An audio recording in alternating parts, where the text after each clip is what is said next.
Hey everyone, welcome back to the channel. If you're juggling accounts between Wells Fargo and Bank of America, you're in the right place. Today, we're breaking down how to withdraw money from your Wells Fargo account and transfer it to Bank of America in 2025. This process is straightforward, but I'll walk you through it step by step to make sure you do it smoothly and avoid any hiccups.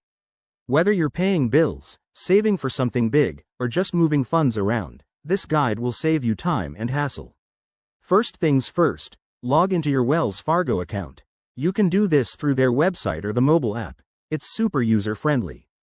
Once you're in, head over to the Transfer or Move Money section. This is usually found in the main menu. Now, if you haven't already, you'll need to add your Bank of America account as a recipient. Don't worry, it's easy. Just enter the account number, routing number, and verify it with a small test deposit if required.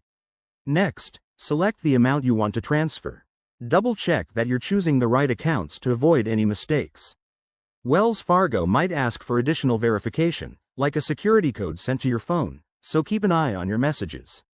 Once everything's confirmed, hit Submit, and you're good to go. Transfers typically take 1 to 3 business days, depending on the banks and any potential holds. A few quick tips to make this even easier. Always check for any transfer fees. Wells Fargo might charge a small amount for external transfers, so plan accordingly. Also, ensure your Bank of America account is set up to receive the funds without issues. If you're dealing with large amounts, consider using a wire transfer for faster processing, though that could cost more. And there you have it. That's how you withdraw and transfer money from Wells Fargo to Bank of America in 2025.